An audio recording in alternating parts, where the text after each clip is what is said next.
네, 정영실의 뉴스 브런치 항상 여러분들과 프로그램 만들어가고 있습니다. 오늘도 유튜브로 한 600여 분이 지금 들어와 주셨고요.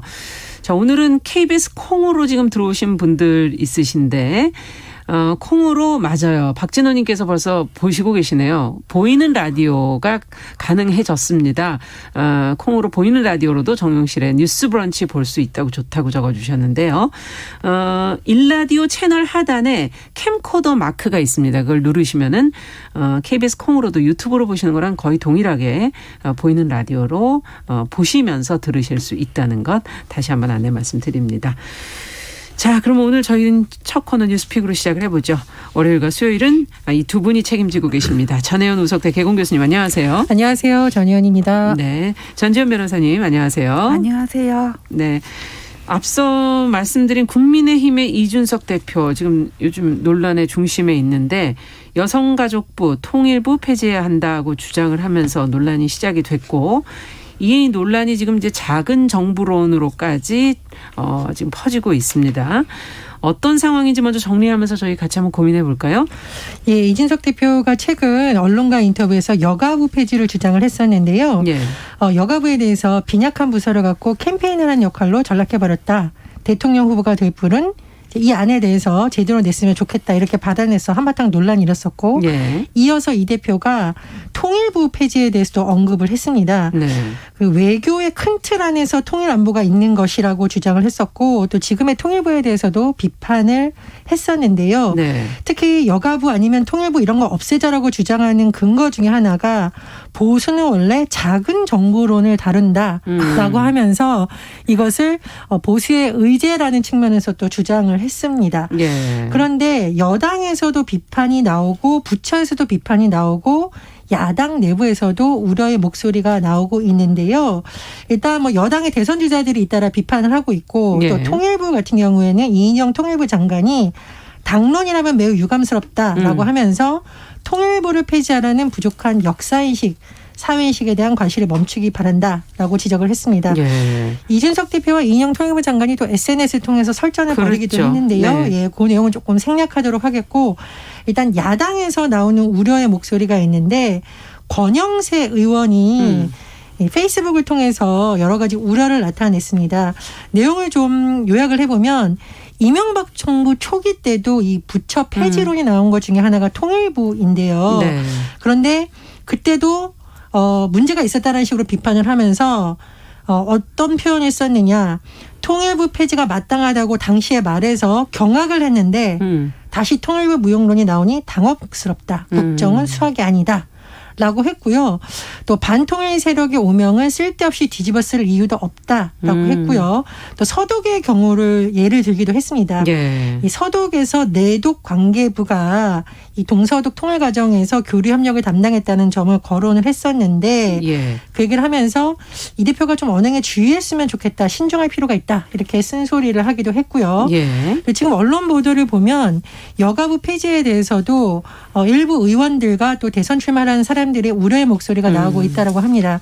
어쨌든 이준석 대표가 여러 가지 의제를 던지는 것 같아서 뭐 찬성하는 목소리도 일부 있습니다만 우려하는 목소리가 나오고 있는데요.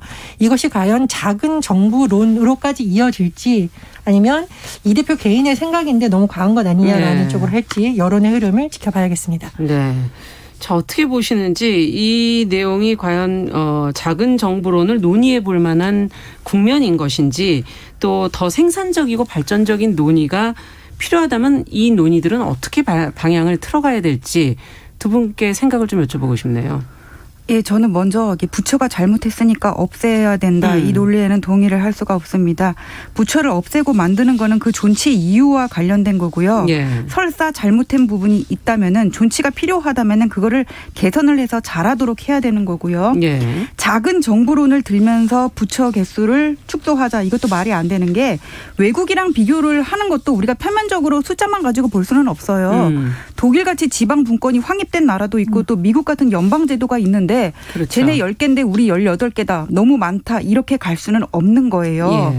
그래서 작은 정부론을 대선 전국에서 논의를 해볼 수는 있는데 예. 이준석 대표 공대 출신이잖아요. 그러면 예. 정말 작은 정부론을 자기가 얘기를 하고 싶으면 규제의 폐단을 어떻게 할 것인지, 만기 7남식 행정구조는 어떻게 개혁을 할 것인지, 네. 정부가 독점하고 있는 정보는 어떻게 관리를 해야 될 것인지 이런 부분에 대해서 얘기를 해야지 여가부 통일부 폐지하자고 하는 거는 젠더 갈등이나 반북 정서에 기대 가지고는 표심 몰아보자는 얘기밖에 안 된단 말이에요. 네. 그리고 여가부 같은 경우에도 다른 부서에다가 분산을 시킨다고 하는데 그럼 업무의 중복이라든지 사각지대가 생기는 부분은 어떻게 할 것이며 대통령 직속으로 양성평등특별위원회를 앉힌다면 거기는 무슨 대통령이 측근 인사 안 앉히냐고요. 예. 그리고 통일부 같은 경우에도 외교는 남의 나라랑 친하게 지내자는 거고 그렇죠. 통일은 떨어져 살고 있는 가족을 나중에 결합시키기 위한 부서란 말이에요. 네. 그러면 그동안의 양육비 분담은 어떻게 하고 생계 유지는 어떻게 하고 어떻게 하면 우리가 한 집에서 잘 살 수 있을지를 논의하는 부서인데 어떻게 통일부와 외교부의 그런 본질적인 특성을 간과를 하고 이렇게 외교의 한 부분으로 생각을 하는지 저는 여기에 대해서 의문입니다. 네. 폐지 이전에 생각해야 될 것들이 너무 많다라는 지금 지적을 해주셨고 전혜영 교수께서는 어떻게 보십니까? 일단 첫 번째로 논리가 너무 앞뒤가 안 맞는데요. 예. 작은 정부론이라는 게 부처 수를 줄인다는 개념이 아닙니다. 예, 지금 18개 부처인데요. 제가 한번 예를 들어보겠습니다. 중소벤처기업부 같은 경우에는 우리나라 중소벤처기업의 역할이 너무 중요하기 그렇죠. 때문에 부로 승격이 된 상황이에요. 미래에 필요한 또 부서이기도 하고요. 그렇습니다. 그래서 크고 작고 이 숫자의 절대적인 기준이 있는 것이 아니라 지금의 상황, 시대상에서 오히려 승격해야 되는 부처도 있고 통합해야 되는 부처도 그렇죠. 있는 것이지 무조건 붙여서 없앤다고 되는 것이 작은 정부론이 아니고 그리고 작은 정부론의 핵심 개념은 이 정부의 역할 기능을 민간이나 줄이겠다는. 시장에 넘긴다. 네. 정부의 개입을 줄인다라는 개념이에요. 네. 그런 차원에서 봐야 되는데 지금 본인이 한 말이 자꾸 앞뒤가 꼬이다 보니 이것이 마치 보수의 의제인 것처럼 하는 건 좀 논리적으로 안 맞는다고 생각을 하고요. 또 하나 저는 지금 코로나19 상황에서의 작은 정부로는 과연 맞는지 좀 생각해 볼 필요가 있습니다. 예. 지금 우리나라가 코로나19 과정에서 공공분야 의료가 얼마나 중요한지에 대해서 계속 다시 재검토가 되고 있거든요. 예. 그래서 효율성만으로 따질 수 없는 정부의 역할이 오히려 커져야 된다는 주장도 있기 때문에 여러 가지 측면을 보고 같이 얘기해야 되는데 부처 폐지론을 들고 나오면서 이걸 하는 건 맞지 않다 이렇게 지적을 하고요. 두 번째로 이거는 나쁜 정치로 갈 우려가 있다라고 생각을 하는데 나쁜 정치라는 건 제가 말한 예. 나쁜 정치란 여가부 폐지라는 것을 들고 나온 게 예. 지금 당내에서도 분열 정치라고 우려가 나오고 있잖아요. 그렇죠. 예. 그러니까 여성 중에 아마 여가부 폐지하라 이런 인물들은 그렇게 많지 않을 거라고 생각을 하는데 선거 과정에서 아마 이른바 20대 남성들이 일부가 이런 것에 호응하다 보니까 낸 것이 아닌가라는 생각이 드는데요. 제가 나쁜 정치라는 표현을 쓴 이유가 있습니다. 여가부 같은 경우에 자기 목소리조차 내지 못하는 특수한 피해자를 다루는 부서라는 특징이 있습니다. 예를 들면 성범죄 피해자, 예. 가정폭력 피해자, 디지털 범죄 피해자에 관련된 업무가 지금 여가부에 집중되어 있어요. 예. 그래서 일부 지금 국민의힘 정치인이 성범죄 수사는 어디다가 쪼개고라고 하는데 성범죄 피해자를 어떻게 수사기관이 합니까? 그러니까 이런 게 전혀 고민이 안 되고 있다. 힘이 없고 작은 부서이지만 정말 현재 상황에서 특수한 업무를 하고 있는 부서에 대해서는 오히려 잘하는 점, 못하는 점, 그리고 못하는 이유가 정말 관료의 문제인지 예산과 인력이 부족한 건지 예. 오히려 더 지원을 해줘야 되는 건지 이렇게 접근하는 게 정치인의 자세죠. 더구나 이준석 대표가 제1야당의 대표라는 점에서 저는 이게 나쁜 정치의 우려가 있다. 이렇게 생각을 하고요. 세 번째로 네. 이게 국민의힘의 당론인지 아닌지도 잘 모르겠어요. 그러니까 이 정도의 정부 조직 개편을 얘기를 하려면 내부에서 심도 있는 논의가 돼서 그렇죠. 나와야 되는 건데 네. 지금 당장 당내에서 조수진 최고위원도 분열의 정치를 우려하고 있고요. 예. 대선 출마를 선언한 윤희숙 의원도 이게 딱 잘라 말할 수 있는 것이 아니다라고 예. 지적을 하고 있습니다. 그래서 제1야당 대표로서 이런 의제를 던지려면 뭐 최소한 원내대표나 최고위원들이라든가 아니면 정말 이걸 대선의제로 던지려면 뭐 의원총회를 해서 당론을 모아야 되는 것이지 본인이 그냥 말로 던질 수 있는 사안은 아닙니다. 특히나 정부 조직 개편은 대통령이 마음대로 할 수 있는 것이 아닙니다. 정부 조직 법을 고쳐야 그렇죠. 돼요. 법에 근거해서. 그렇습니다. 예. 그렇기 때문에 제가 의원총회라든가 지도부내에서 의견 통일이 돼야 된다는 거군요. 죄송합니다. 네. 그래서 이준석 대표가 최근에 자꾸 이준석 리스크라는 말이 나오고 있는데 일단 당내에서도 이 부분에 대해서 충분한 토론을 거쳐서 하는 것이 제1야당 대표로서 책임 있는 모습이라고 생각을 합니다. 네. 무엇보다 분열의 정치로 가고 있는 것 아니냐 하는 의견도 얘기해 주셨고요. 이렇게 당론으로서 어떤 것이 결정돼서 당 대표의 입장에서 얘기를 하는 것이 좋지 않겠나는 입장도 얘기해 주셨습니다.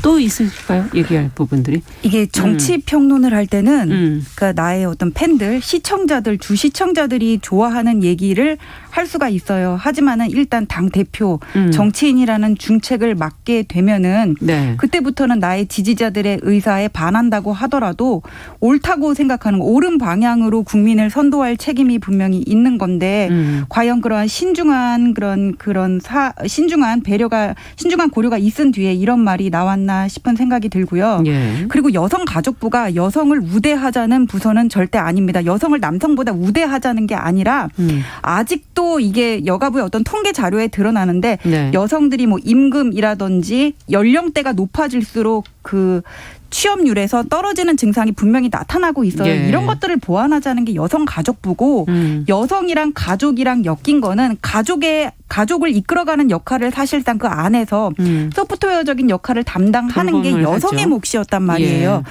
그래서 여성과 가족이 엮인 거고 이거를 어떤 남성을 차별하자는 부서는 절대 아니라는 거를 좀 알아주셨으면 좋겠고 향후의 양성평등은 그러니까 여성이 부족한 부분을 끌어올림으로써 향후의 양성평등이 이루어질 수 있도록 하는 게 또 우리 부서의 우리 정부의 그런 목적이 돼야 되지 않을까 싶고요. 그다음에 제가 누구를 가르칠 그런 위치는 안 되지만은 작은 정부라는 게요. 정치인이 그냥 사다리만 놓고 끝나는 거는 아니에요. 사다리를 콘크리트 바닥에는 잘 세울 수 있지만은 늪이나 모래바닥에는 안 세워진단 말이에요. 예. 모든 걸 시험으로 치러놓고 공정하다 그렇게 얘기할 수는 없는 거고 사다리를 잡고 올라갈 힘도 없는 사람들한테는 정치인이 안아서 끌어올려줘야 되는 거거든요. 그렇죠. 그래서 정치인의 덕목이 무엇인지 리더로서 어떤 자질을 갖추어야 되는지를 좀 깊이 생각하고 발언을 해 주셨으면 좋겠습니다. 네. 여성가족부가 왜 필요한가를 지금 설명을 조금 해 주셨어요. 뭐 돌봄의 문제라든지 임금의 문제, 뭐 취업에서의 경력 단절 문제 이런 거 지적을 해 주셨고 아까 전혜영 교수께서는 피해자 문제, 성범죄 피해자 문제까지도 다뤄야 하는 부분이기 때문에 필요하다. 뭐 이런 얘기를 해 주셨고요. 또 덧붙여 주실 말씀이 혹시 있는지. 그러니까 지금 이제 여성가족부라는 명칭 때문에 자꾸 네. 좀 오해가 더 커지는 것 같은데요. 그런 것 같네요. 우리나라는 예. 양성평등 기본정책이라는 것으로 용어가 많이 바뀌고 있고요. 네, 법제도 그렇게 돼 있지 그렇습니다. 않습니까? 이제 할당제도 자꾸 아마 정치권에서 아직 여성들이 접다 보니 여성 할당제 얘기가 나온 건데 최근에 공공기관에서 할당제라는 것은 여성에 적용되는 것이 아니라 특정 성별이 치우치지 않게 되는 것이에요. 그래서 오히려 이 할당제를 정해 보니까 남성 지원자들이 오히려 혜택을 받았다는 네. 통계가 지금 나오기 시작을 했어요. 그래서 일부 뭐 이름을 고치거나 그동안 뭐 남성들이 조금 소외됐던 부분을 더 반영하자 이런 주장은 합리성이 있을 수 있는데 부처를 폐지해서 쪼개자 이거는 굉장히 위험한 발상이고요. 네. 그리고 위원회 얘기를 하는데요. 제가 항상 위원회 얘기를 할 때 지적하는 바가 있잖아요. 한시 조직이거나 아니면 이것이 상징적 조직이기 때문에 권고사항을 할 수 있지만 실제로 행정을 집행하기는 어렵습니다. 예. 그래서 현실적인 대안을 내놓는 것도 너무 빈약하기 때문에 앞으로 이런 주장을 내려면 좀 더 촘촘한 분석 그리고 대안까지 내놓는 것이 그렇죠. 제일 야당의 자세가 아닌가 생각이 듭니다. 끝으로 여가부가 우리만 있는 건가요? 하는 걸 여쭤보고 싶네요. 뭐 전 세계적으로 다른 곳에도 있겠죠. 아마 초기 단계에서 있지 않았을까 하는 생각도 드는데요. 예. 자, 오늘 저희가 여가부와 통일부 폐지에 관련된 주장 그리고 작은 정부론에 대해서 한번 짚어봤습니다. 자, 두 번째 뉴스로 가보겠습니다. 전북 정주와 충북 청주 경기 의정부 지역에서 우리 지역에도 좀 가정법원을 설치해달라 하는 그런 요구가 지금 나오고 있다는데 어떤 이야기인지 왜 필요하다는 것인지 조금 관련된 내용을 짚어보죠. 전지현 변호사께서 정리 좀 해주시겠어요? 예, 이렇게 많은 분들이 헷갈리시는 것들이 있는데 이렇게 법원, 지방법원이 있고 또 가정법원이 따로 있거든요. 서울 같은 경우에는 서초동에 우리가 이제 1심, 2심 재판을 받는 그 법원이 네. 이렇게 있고 동관이 민사법정이고 이제 서관에서 고등법원이라든가 2심 재판이나 아니든지 형사법원을 진행을 하고 형사재판을 진행을 하고 있고요. 예. 서초동에서 조금 더 가면 양재동에 이제 가정법원이라는 데가 따로 있거든요. 있죠. 예, 예. 따로 있는데 이 가정법원 앞에는 이제 이혼 전문 변호사님들 사무실이 많아요. 맞아요. 우리가 알고 있는 많은 분들이 계신데 네. 가정법원에서는 어떤 일을 하냐면은 뭐 혼인관계, 예. 뭐 혼인관계를 종료시킨다거나 뭐 이혼을 한다거나 또 입양, 파양하는 문제, 그다음에 어떤 친자 확인의 문제, 그러니까 가족에 관한 사항 외에도 뭐 상속 문제, 가족에 관한 사항 외에도 그 소년 재판이라든지 가정 폭력 사건을 여기에 해당됩니까? 형사처벌로 가지 않는 경우에 보호처벌로 끝내는 사건도 이제 가정법원이 관할을 하고 있거든요. 예. 근데 이 가정법원이 어느 지역에나 있는 거는 아니고 각급법원 설치법을 찾아봤더니 이 가정법원이 있는 곳은 광역시들이 주로 해당이 되더라고요. 예. 그러니까 뭐 서울, 인천, 대전, 대구, 부산, 광주, 수원에 있고 이 각급 법원을 관할하는 이제 지원이 있어요. 여기에 또 그 가정법원의 지원들이 있어서 이런 가사 업무를 전담을 하고 있는데 네. 이번에 문제가 된 지역은 이제 전주 같은 경우가 있어요. 청주하고 의정부는 예. 가정법원 설치를 해달라는 그 법률안이 이미 발의가 돼 있더라고요. 지난해. 그렇군요. 근데 이 지역 같은 경우에는 가정법원의 관할을 받는 데서 이렇게 벗어나 있는 거예요. 예. 그래서 민사법정에서 가사부를 따로 편성을 해가지고는 합의부, 단독부, 소년재판부 해가지고는 여기서 이제 전담을 하고 있는데 네. 그러다 보니까 문제가 뭐가 되냐면은 뭐 이런 지역이 전체 인구 수는 이렇게 광역시만 못하다고 하더라도 가사 사건은 또 어떤 지역 특성상 많을 수가 있거든요. 그렇죠. 그러면 이제 가사 사건을 담당해야 되고 그다음에 또 민사 그 담당하는 그 업무를 쪼개가지고는 또 가사 사건을 담당하게 하다 보니까 일단 업무 부담이 과중해지고요. 어떤 가사 사건으로서의 특성에 맞는 전문성을 갖춰지기가 어려운 문제가 생기는 겁니다. 그러다 보니까는 이런 지역에도 가정법원을 설치해달라 지금 이런 요구들이 계속 나오고 있습니다. 네. 뭐 가정법원이 모든 지역에다 설치가 된다면 가사 사건을 원활하게 처리할 수 있지 않을까 하는 생각은 들지만 그건 또 지역 발전과는 연계성이 있을 것 같고 하지만 지역마다 다 설치하는 게 과연 맞는 것인지에 대한 합리성에 대해서 또 정부 입장에서는 고민이 필요할 것 같고요. 법원 입장에서도. 두 분은 어떻게 생각하시는지 좀 듣고 싶네요. 저는 이게 우리가 공공의 서비스라는 측면을 좀 봐야 된다고 생각을 하는데 네. 이거는 민간에서 하는 것이 아니라 공공, 그렇죠. 국가에서 예. 세금을 들여서 하는 서비스인데 어떤 지역에서는 굉장히 불편하게 법원이 없어서 버스 타고 택시 타고 노인들이 그까지 가야 되고 어떤 지역은 바로 가까운 곳에 있다라는 거는 문제가 있다라고 보거든요. 네. 그러니까 접근성에 있어서 분명히 문제가 있기 때문에 검토할 필요가 있다라고 생각을 하고요. 두 번째로 법원 판결하는 것이 특히 가정법원 판결이 굉장히 특수한 영역이잖아요. 예. 우리가 일반 행정 서비스 중에 그냥 주민등록번이라든가 서류 발급하는 것은 그 발급기가 있습니다. 그렇죠. 그런데 판결은 그런 걸로 할 수가 없어요. 네. 더군다나 가정법원이 혼인, 이혼, 입양, 상속, 아동보호 굉장히 사람에게 직접된 연관이지 예. 재산 문제나 이런 거는 또 다른 영역이거든요. 민감하고 어려운 문제입니다. 부분이다. 그 때문에 오히려 예. 전문성이 필요하기 때문에 지금처럼 약간 겸하거나 격가지처럼 취급되는 것은 조금 문제가 있기 때문에 예. 이런 것에 있어서는 좀 돌아봐야 될 생각이 하고요. 세 번째로 제가 지금 가정법원 설치해달라는 지역을 보니까 네네. 전북, 강원, 충북, 제주 정도로 지금 요약이 되고 의정부에서도 이런 요구를 하고 얘기가 있다고 있어요. 해요. 예. 근데 뭐 전북, 강원, 충북 이런 곳이 고령 인구가 높고요. 또 외국인지 체류할 비율도 높고요. 또 하나 다문화 가정이 굉장히 많습니다. 네. 그렇기 때문에 다문화 가정이 증가하면서 발생하는 여러 가지 가정법원 관련인 사건이 많거든요. 그래서 이런 주장이 좀 합리성이 있지 않나 그런 생각이 듭니다. 지역의 특수성을 좀 고려해야 된다. 공공 서비스는 어쨌든 접근성을 어느 정도의 형평성에 맞게 좀 해줘야 된다 하는 그런 지금 얘기를 해주셨고요. 전지현 변호사께서는 어떻게 보십니까?